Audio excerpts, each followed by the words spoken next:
Salmo 83, comentário bíblico expositivo, Warren W. Wiersbe. Este é o último salmo associado a Asaf. Salmos 50, 73 a 83. Descreve uma colisão de 10 nações gentias que tenta apagar Israel da face da terra.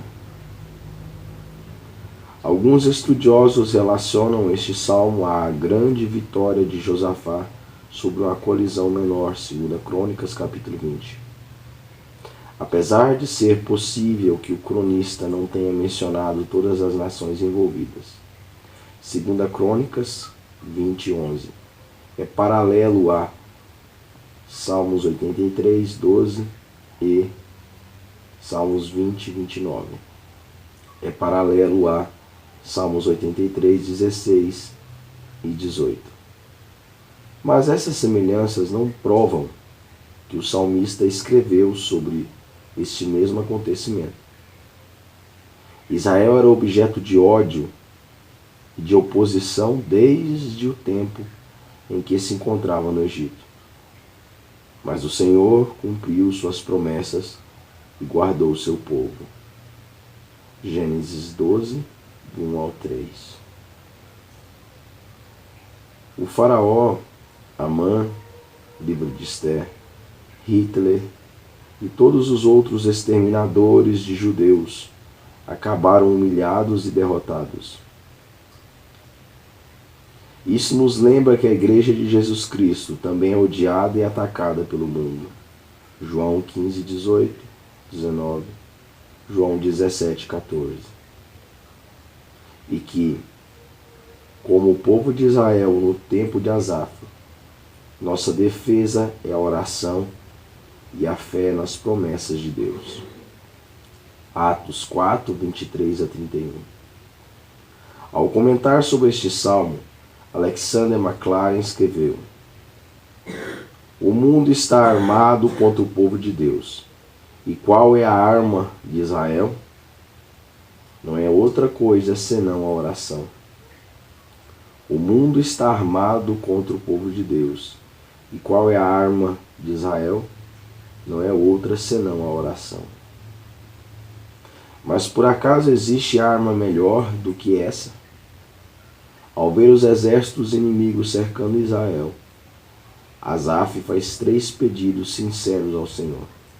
Primeiro, Senhor, atenta para o que está acontecendo. Salmos 83, do versículo 1 até o 8. O salmo começa com 2 nomes de Deus, Elohim e El, e termina com outras 2 designações divinas, Jeová e El Elyon, Deus Altíssimo. O último nome faz lembrar a vitória de Abraão sobre os reis e seu encontro com Melquisedeque. Gênesis 14, do 18 ao 20.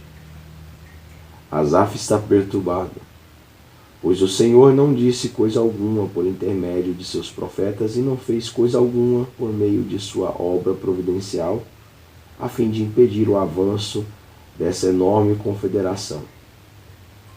Literalmente, o salmista ora: que não haja descanso algum para ti. Salmos 28, 1, 2, Salmos 35, 21, 22, Salmos 39, 12, Salmos 109, 11, Isaías 62, 6. Esses homens eram inimigos de Deus, atacando o povo de Deus e ameaçando os protegidos de Deus. Salmo 27, 5 e Salmo 31, 21. De modo que havia chegado a hora de Deus atentar para essa situação e agir.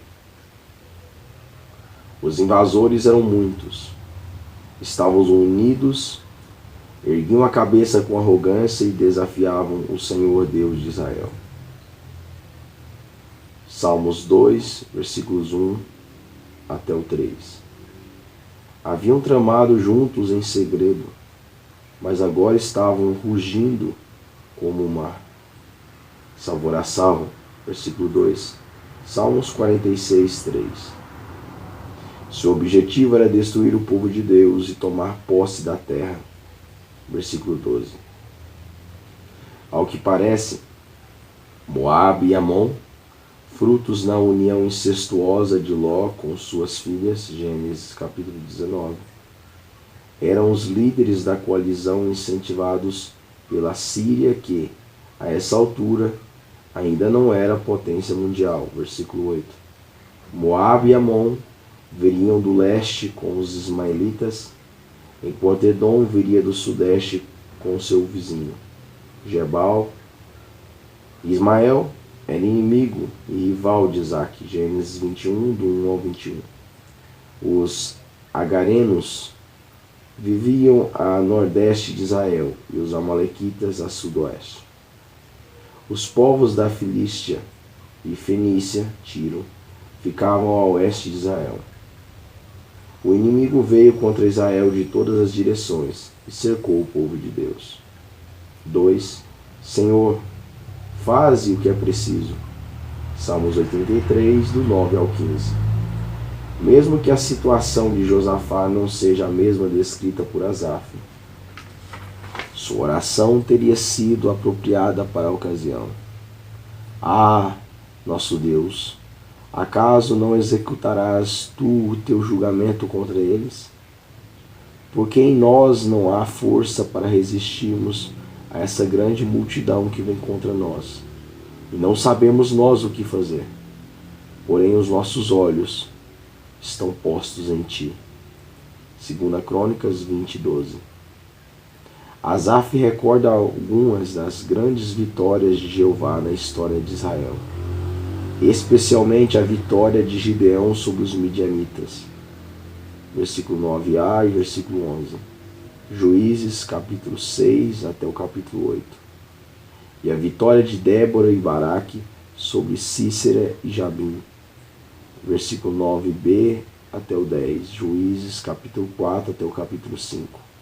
E Endor não é mencionada em Juízes, capítulo 4 e capítulo 5, mas era uma cidade próxima a Tanak, Juízes 5:19, que por sua vez não ficava longe de Endor, Josué 17:11. A oração tornaram-se adubo para a terra. Versículo 10 descreve os corpos insepultos dos soldados inimigos decompondo-se no solo. O inimigo havia sido derrotado e desonrado. Oreb e Jeeb eram comandantes príncipes dos exércitos midianitas. Geba e Zalmuna eram reis midianitas. Juízes 7, 25 até 8, 21. A vitória de Gideão no dia dos midianitas destacava-se na história de Israel como um exemplo do poder de Deus. Isaías 9:4, Isaías 10:26, Abacuque 3:7.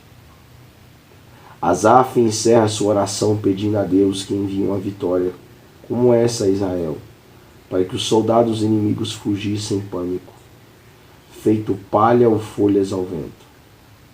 Seus exércitos seriam consumidos como o bosque é devorado pelo fogo na encosta da montanha.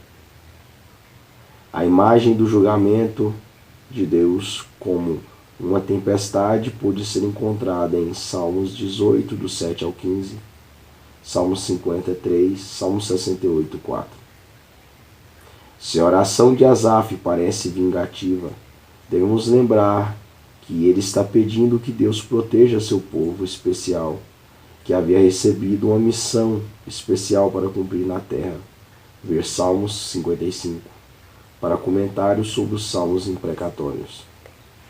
Terceiro, glorifica o teu nome. Salmos 83, do 16 ao 18. Antes de orar para que os inimigos sejam destruídos, Asaf pede que sejam envergonhados e confundidos, e que se voltem para o verdadeiro Deus vivo. Foi o que aconteceu no tempo de Josafá. Veio da parte de Deus o terror sobre todos os reinos daquelas terras. quando ouviram que o Senhor havia pelejado contra os inimigos de Israel.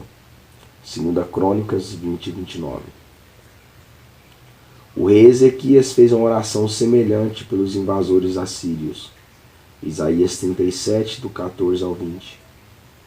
As tropas das 10 nações dependiam de vários deuses para lhes dar vitória.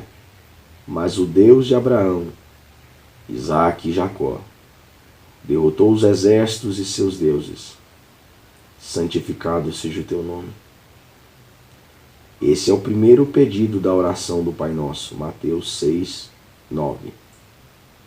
E deve ser a motivação de todas as nossas orações. O Deus Altíssimo é soberano sobre toda a terra.